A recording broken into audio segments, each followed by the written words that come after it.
Parking जो कुत्ता भौंक रहा होता है ना, उसके बारे में जो है ना ज़्यादा परेशान होने की ज़रूरत नहीं होती। अरे सर, ये कुछ दिन पहले की बात है कि जो चीफ मिनिस्टर खैबर पख्तूनख्वा उन्होंने एक इल्ज़ाम आयद किया और वो भी ऐसी बात की कि जो कि यानी जहन तस्लीम नहीं करता था कि सिक्योरिटी फोर्सेस के हमारे जवान अपनी जानें कुर्बान कर रहे हैं मुल्क के लिए। कहते हैं मसाजिद के अंदर कुत्ते बांधते हैं, और जब हम उनको कहते हैं तो वो आगे से कहते हैं जी कि हम आप में और कुत्तों में कोई तफरीक नहीं करते। और इसके ऊपर ना उन्होंने माजरत की और ना आपकी जानिब से कोई इस मुतल्लिक जो है कोई रद्द-ए-अमल आया कि इतना यानी गलीज़ किस्म का इल्ज़ाम लगाना विदाउट एनी एविडेंस कि वो कौन सी मसाजिद हैं, वो कौन सा इलाका है, कब का ये वाक़या है, कितने वाक़यात हैं।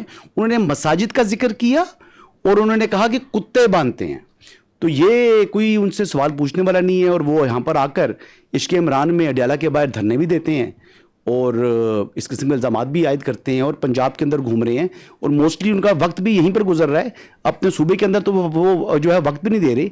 जिस दिन कैड कॉलेज वाना का ऑपरेशन हो रहा था, उस दिन वो मीडिया लीग के जो है इफ्तिताह कर रहे थे, क्रिकेट खेल रहे थे। ये संजीदगी का उनका लेवल है। तो इल्ज़ामात आपके ऊपर बड़े वो संगीन किस्म के लगा रही हैं, और मोस्टली वो आपको टारगेट करते हैं जो आपने प्रेस कॉन्फ्रेंस की थी पेशावर के अंदर। Thank you. देखिए, बात ये, मैं आपसे यही तो अर्ज़ कर रहा हूँ कि ये जो पूरा बयानिया, मैंने कहा they have a comical obsession with army.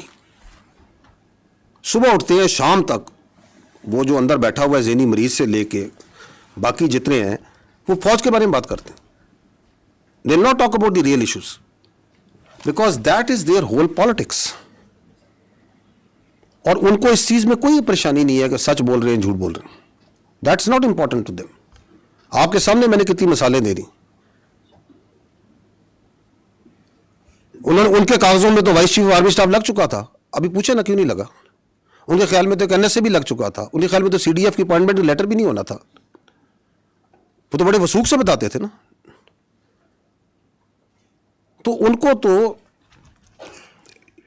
एक मेंटल, एक वो कहते हैं ना, एक इकोसिस्टम में रखा जा रहा है जहां पे उनकी पूरी सियासत जो सी है वो फौज के इर्द गिर्द घूमती है। फौज के बारे में बात करो, फौज के बारे में इल्ज़ामात लगाओ, फौज के ऊपर हर चीज़ डालो, बिकॉज अपनी गवर्नेंस की तरफ कोई बात ना करे। मैंने आपको कहा ना कि one of the reason is, but this is one of the reason, ताकि मैं अपनी लूटमार जारी रखूं, मैं अपनी करप्शन जारी रखूं, मैं अपने रिश्तेदारों को, अपने भाइयों को और इस पॉलिटिकल टेरर क्राइम नेक्सस को चलाता रहूं। इस पर तवज्जो नहीं लानी। तो इन सब को जो सा है, ये समझते हैं कि पाकिस्तान की आवाम नाइव है ना, ये समझते हैं कि हम इनको बेवकूफ़ बना सकते हैं। तो मैं 3 बार ये बोला, मैं दोबारा बोल देता हूँ, ऐसे नहीं होगा।